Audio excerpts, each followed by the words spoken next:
Assalamualaikum dan salam sejahtera kepada semua.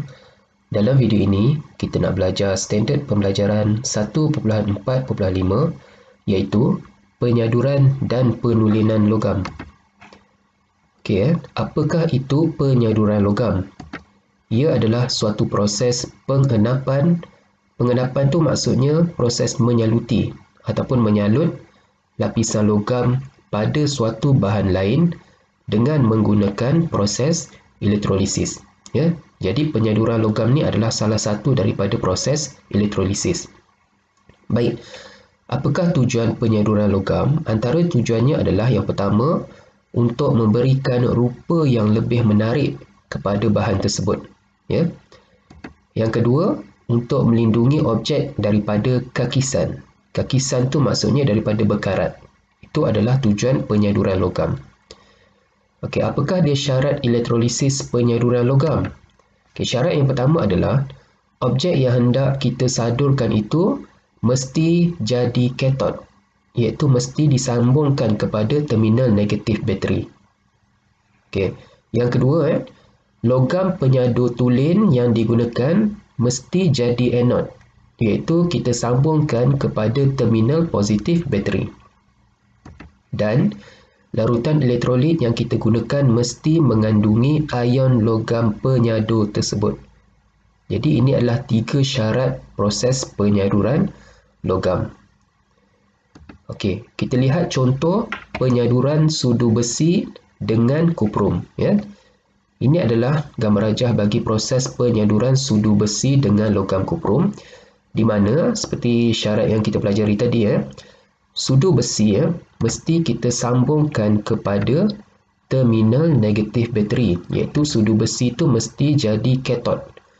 Manakala logam yang digunakan untuk proses penyaduran, iaitu kita gunakan logam kuprum, mesti dijadikan sebagai anod, iaitu kita sambungkan kepada terminal positif bateri. Dia tak boleh terbalik. Dan larutan elektrolit yang kita gunakan mesti mengandungi ion logam penyadur. Di sini logam penyadurnya adalah kuprum, maka larutan elektrolit yang kita gunakan mesti mengandungi ion kuprum. Dalam contoh ini kita menggunakan larutan kuprum 2 sulfat. Baik, seperti yang kita dah pelajari sebelum ini, elektron dia sentiasa mengalir daripada anod ke katod melalui wayar. Baik. Kemudian kita tahu dalam larutan kuprum 2 sulfat kita ada ion kuprum 2 dan juga ion sulfat. Dan jangan lupa, oleh kerana dia larutan aqueous, maka dia ada air. Dia larut dalam air, di mana dalam air kita ada ion hidrogen dan juga ion hidroksida. Kemudian ion-ion ini akan bergerak ke arah katod dan juga anod, di mana cation akan berkumpul, akan bergerak ke katod. Cation tu ion yang bercas positif akan bergerak ke katod, manakala anion, iaitu ion yang bercas negatif, akan bergerak ke anod. Baik. Jadi, dan kita tahu kuprum ni adalah logam yang aktif. Maka di anod yang akan melepaskan elektron adalah logam tersebut, bukannya ion ini. Sekiranya elektron yang kita gunakan adalah logam, jadi yang akan melepaskan elektron adalah logam tersebut. Kita dah hafal kan siri elektrokimia kan? Awak dah hafal, kalau kahwin nanti mesti ada zakat fitrah tu kan? Itu adalah logam yang aktif. Jadi sekiranya elektron yang kita gunakan adalah logam yang aktif, maka logam tersebut yang akan melepaskan elektron. Jadi dalam kes ini kuprum dia akan melepaskan elektron. Atom kuprum akan melepaskan elektron untuk menghasilkan ion kuprum 2, di mana ion kuprum 2 nanti dia akan masuk ke dalam larutan ini. Elektron ni lah akan bergerak melalui wayar luar. Jadi apakah yang berlaku di sini? Kalau awak perhatikan, atom kuprum dia jadi ion kuprum. Atom kuprum ni pepejal kuprum kan? Pepejal dia jadi ion. Pepejal dia tak jadi pepejal. Maksudnya kita boleh katakan pemerhatian yang berlaku adalah elektron kuprum dia menipis. Sebab daripada pepejal dia jadi ion. Jadi lama kelamaan nanti elektrod kuprum ni dia akan menipis. Okey. Kemudian di katod, elektron yang sampai akan diterima oleh ion yang ada di dalam larutan. Bukannya sudu besi ini. Bukannya sudu besi yang akan terima elektron adalah ion yang ada dalam larutan. Jadi ion yang ada dalam larutan ni adalah ion hidrogen dan juga ion kuprum 2. Maka siapakah yang akan terima elektron adalah ion yang inotnya lebih positif. Ion yang inotnya lebih tinggi akan menerima elektron. Jadi macam mana kita nak tahu ion mana yang inotnya lebih tinggi, yang lebih positif? Kita kenalah rujuk siri keupayaan elektrod piawai. Jadi didapati dalam siri keupayaan elektrod piawai, ion kuprum inotnya lebih positif, lebih tinggi. Maka ion kuprum lah yang akan menerima elektron untuk membentuk atom kuprum. Jadi apa yang kita perhatikan di sini, atom kuprum tu pepejal. Jadi pepejal dia berwarna perang. Atom kuprum ni adalah pepejal perang. Maka apa yang berlaku adalah pepejal perang dia akan terenak pada sudu besi. Atom kuprum dia akan terenak pada sudu besi. Jadi inilah yang dikatakan sebagai proses penyaduran. Atom kuprum, pepejal kuprum yang berwarna perang dia akan terenak pada kepingan sudu besi, pada permukaan sudu besi. Okey. Kemudian pemerhatian yang berikutnya yang boleh kita perhatikan adalah keamatan warna biru larutan kekal. Okey, kenapa keamatan warna biru larutan ini kekal? Awak tengok di sini. Di sini ion kuprum 2 ni dia berwarna biru. Sebelum dia berwarna biru, selepas dia menjadi atom. Bermaksud ion dah hilang. Di sini ada ion, di sini tak ada ion. Di sini ada warna biru, di sini tak ada warna biru. Manakala di sini pula, sebelum dia adalah atom. Selepas dia menjadi ion yang berwarna biru. Sebelum tak ada ion, selepas ada ion. Sebelum bukan berwarna biru, selepas dia jadi warna biru. Bermaksud kita boleh katakan adalah ion kuprum yang dinyahcaskan di katod. Ion kuprum yang dinyahcaskan di katod. Digantikan oleh ion kuprum yang terhasil di anod. Okey. Ion kuprum yang dinyahcaskan di katod, yang dihilangkan di katod, digantikan oleh ion kuprum yang terhasil di anod. Sebab itulah keamatan warna biru larutan kekal, tidak berubah.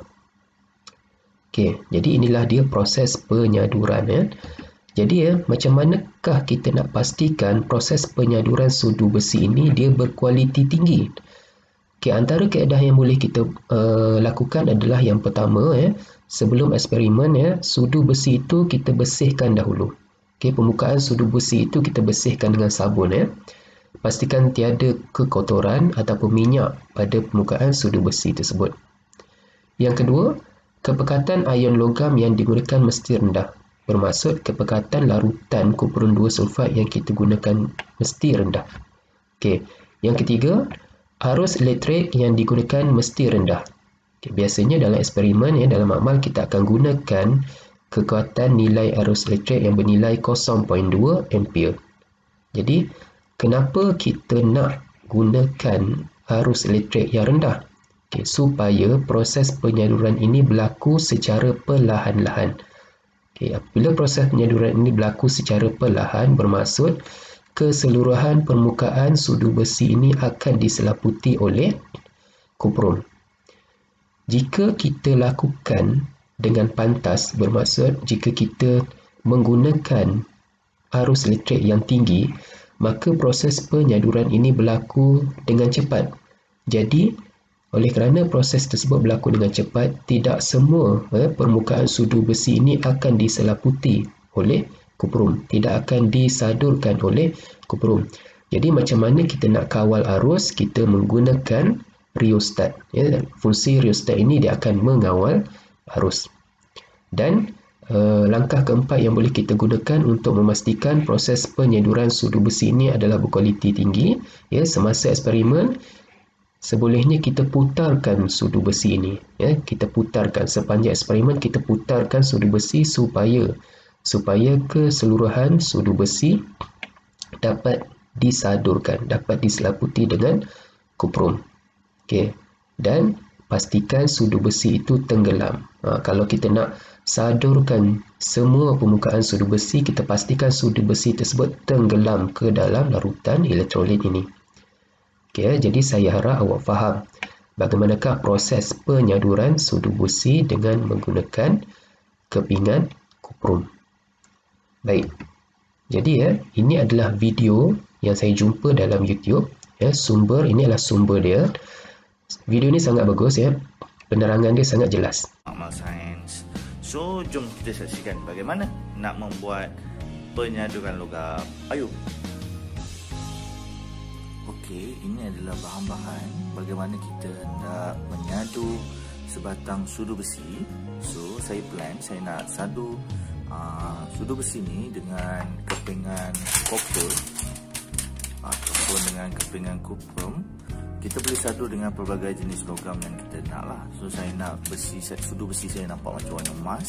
So saya pilih logam copper. So kita mesti menggunakan elektrolit ataupun air yang mempunyai sifat yang sama seperti logam kita. So saya beli kuprum 2 sulfat di Shopee yang telah saya tukarkan menjadi larutan elektrolit kuprum 2 sulfat. Okey. So kita juga memerlukan bekalan kuasa elektrik. Ataupun jika kita tidak ada kuasa power supply seperti ini, kita boleh menggunakan bateri saja yang ada terminal positif dan juga terminal negatif. So dekat sini saya boleh ubah volts yang saya nak lah, sama ada saya nak tinggikan voltan ataupun rendahkan voltan. Selain daripada itu, kita memerlukan 2 klip wire. So saya ada 2 klip wire, yang pertama warna merah dan yang kedua warna hitam. So untuk menyadu sebatang besi ini ataupun membuat penyaduran logam adalah sangat mudah. So elektrod kita adalah yang pertama copper, kepingan copper, dia akan duduk di bahagian positif. Positif untuk kepingan copper. Manakala logam yang hendak kita sadu akan duduk di bahagian negatif ataupun cathode. Sudu ni yang saya nak sadu, dia akan menjadi terminal cathode ataupun negatif, dan logam yang digunakan untuk menyadu iaitu kuprum akan duduk di bahagian terminal positif. Okey, step yang pertama, kita klipkan klip wire kita pada power supply iaitu positif, dan positif anode kita akan klipkan dia pada positif, iaitu logam kita yang kita gunakan untuk menyadu. Okey, ambil satu lagi klip wire dan kita akan attachkan dia, kita akan klipkan dia pada terminal negatif ataupun cathode. Untuk cathode yang satu lagi, saya akan klipkan hujung terminal cathode kepada sudu yang hendak disadu. Sudu yang hendak saya klip di bahagian belakang lah. Tapi bahagian belakang yang mekarat, saya nak klip di bahagian sini lah.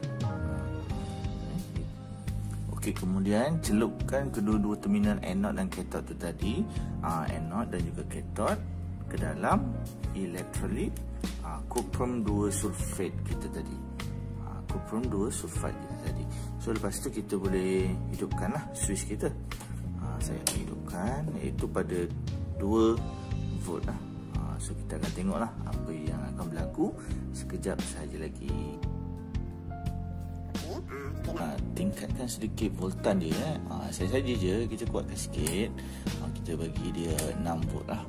6 volt. 6 volt ni bersamaan dengan saiz bateri yang besar tu. Okey je kita boleh buat. Sampai kalau nak buat sampai 12 volt pun boleh.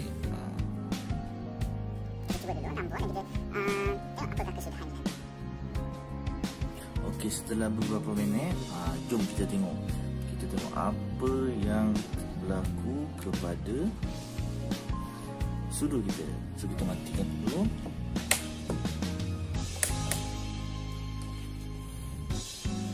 Okey. So nampak sudu kita bertukar warna. So sudu kita dah bertukar warna. Ini hanya selepas beberapa minit lah. Dia bertukar menjadi warna cuprum, warna copper. So dia perlukan beberapa teknik lagi supaya penyaduran logam kita menjadi lebih cantik dan juga lebih sempurna lah. Kalau kita tengok sini, di bahagian depan sahaja yang disadu dengan logam copper, tetapi di bahagian belakang tidak. Maksudnya kita kena lakukan sesuatu. Yang ini kita akan bincangkan dalam sesi yang akan datang. Okey, apa pula yang terjadi kepada terminal anode? Kita tengok apa yang terjadi kepada terminal anode. Logam copper kita. Kalau kita tengok kat sini, warna dia pun dah berbeza ya. Warna yang ini yang tidak digunakan untuk menyadu, tetapi yang ini yang disadu. So warna dia apa jadi? Warna dia semakin pudar dan dia menjadi semakin terapu lah, sebab dia telah digunakan untuk menyadu logam. So kita nampak jisim dia semakin berkurangan lah, ataupun dia menjadi semakin nipis. Okey, kita dah selesai kita dah selesai menyadu logam. So apa yang dapat saya simpulkan di sini adalah penyaduran logam ini tidaklah begitu sempurna dan tahan lama. So macam mana kita nak buatkan logam yang disadu ni? Sebagai contoh, yang saya buat ni adalah sudu besi disadu dengan logam cuprum, tahan lebih lama adalah dengan menyadu dengan jangka masa yang lebih panjang. Saya buat 4 hingga 5 minit sahaja, tetapi untuk menyadu dengan lebih baik, kita mungkin boleh tingkatkan masa penyaduran logam sehingga mungkin 2 atau 3 jam. Selain daripada itu, kita juga boleh menggunakan mesin supaya memastikan sudu ini sentiasa berpusing di dalam elektrolit tadi, cecair elektrolit. Sebagai contoh,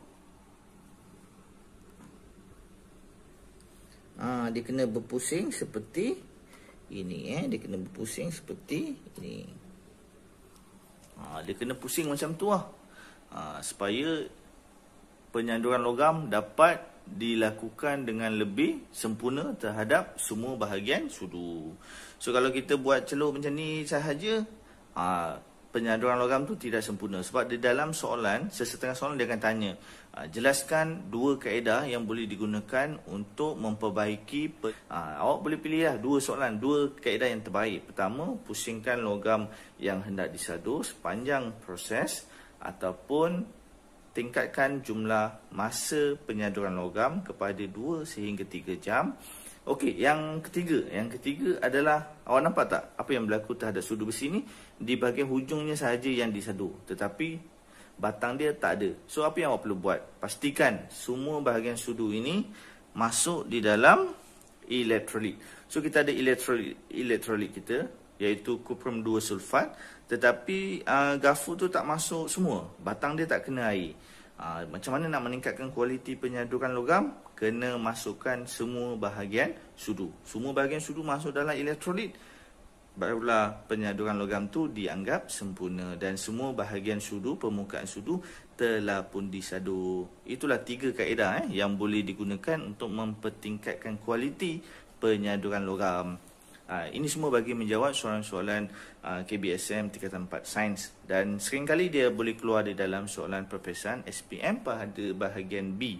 Pada bahagian B ataupun pada bahagian A boleh juga. Sebab dia akan tanya apakah pemerhatian yang awak dapat daripada eksperimen yang anda lakukan. Apakah pemerhatian yang boleh anda buat pada anod.